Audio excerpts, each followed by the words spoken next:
লালমোড়া মাটির বেহাল রাস্তা থেকে মুক্তি পেল নবগ্রামের নারায়ণপুর গ্রাম পঞ্চায়েতের অন্তর্গত মাঝিগ্রাম আদিবাসী পাড়া, আরুলিয়া জাগা, তালুয়া ডাঙ্গা সহ বেশ কয়েকটা গ্রাম। স্থানীয় সূত্রে জানা গিয়েছে, দীর্ঘ 20 বছরেরও বেশি সময় মাটির কাঁচা রাস্তার উপর যাতায়াত করতে হতো গ্রামবাসীদের।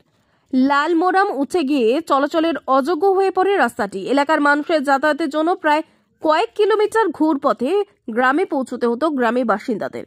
বুধবার সেই মাটির 235 মিটার বেহাল রাস্তা পঞ্চায়েত সমিতির তত্ত্বাবধানে 9,46,000 টাকা ব্যয় ঢালাই রাস্তার কাজ শুরু করা হয়।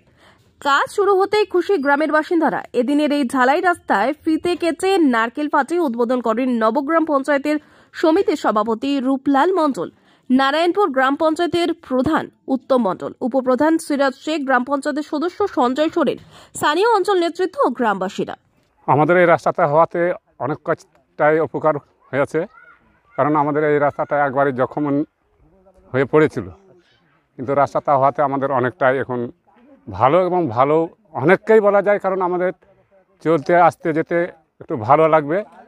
মানে একটু ব্যাগ দিয়ে ঘুরতে হয়েছিল আমাদের মাঝিগ্রাম বাঙালি পাড়ার লোক দেখেও, এখন সে ব্যাগটা হবে না, এখন সরাসরি এই রাস্তা দিয়ে দক্ষিণ গ্রাম উঠতে পারবে।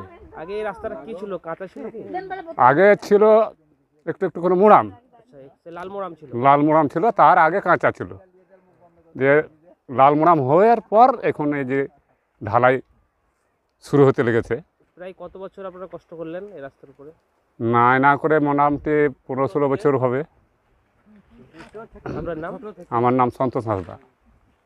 আপনি এই গ্রামের বাসিন্দা? হ্যাঁ। কতদিন ধরে খারাপ ছিল কাকা? অনেক দিন ধরে, প্রায় 15-16 বছর ধরেই খারাপ হয়েছিল। প্রথমে ওই লাল মোড়াম খানিক ফেলা ছিল, বসে সব কাদা হয়ে গেছিল, লোকজন চলাফেরা কিংবা গাড়ি ঘড়ি যাওয়া খুব অসুবিধা হয়েছিল।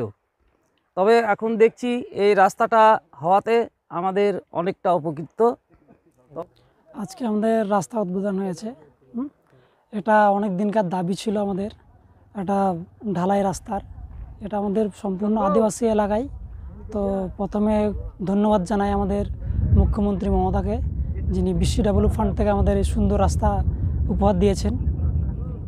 কতদিন ধরে এর অসুবিধার মধ্যে আপনি যাতায়াত করতেন? 15 থেকে 20 বছর। তার আগে কি ছিল? আগে ছিল মাটির রাস্তায়, ধরে নিতে পারেন, মাটির রাস্তা। তো আজকে এই গ্রামের মানুষের প্রতিশ্রুতির মতো কাজ করতে পারলেন, কতটা ভালো লাগছে? হ্যাঁ, এটাতে আমি খুবই খুশি যে ইলেকশন হওয়ার, আমি পদে পাওয়ার মোটামুটি 1-1.5 বছরের মধ্যে তাদের যে প্রতিশ্রুতি, সেটা আমি সম্পূর্ণ করতে পেরেছি। আপনার নাম? আমার নাম হচ্ছে সঞ্জয় সোরেন। আপনি? আমি গ্রাম পঞ্চায়েতের মেম্বার, আমাদের মাঝিগ্রাম বুথের। সকলকে প্রথমত নমস্কার প্রণাম জানাই এবং জোহার জানাই।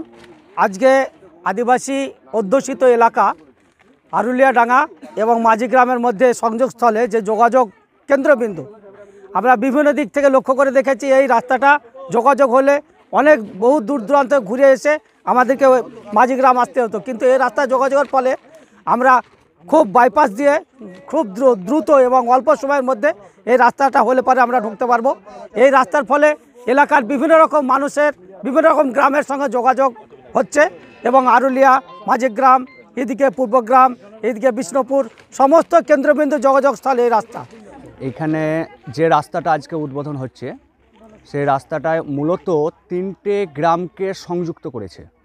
এই রাস্তাটা অনেকটা শর্ট, যে পরশুনা মোড় থেকে মাঝিগ্রাম আদিবাসী পাড়া, এই পূর্বগ্রাম, এই যে রাস্তাটা হলো, এই রাস্তাটা এই মূলত এই 3টে গ্রামকে একেবারে বহুত মানে উপকারের জায়গায় ফেলেছে, যাতে পরশুনা মোড় থেকে সহজে আসা যাওয়া আসা করতে পারে। দেখি ঢালাই হবে না পিচ রাস্তা? এটা ঢালাই রাস্তা হবে। এই যে এসটি প্রকল্প থেকে হচ্ছে, এসটির যে ফান্ড, সেই ফান্ড থেকেই হচ্ছে।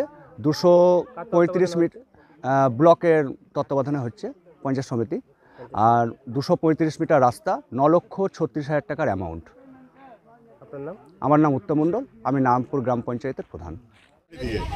জুড়ে আসতে পারছি না, আস্তে আসছি, পড়ে যাবে ক্ষতি। 3 পাড়ার 3টে মাঝি এরকম হয়ে গেল।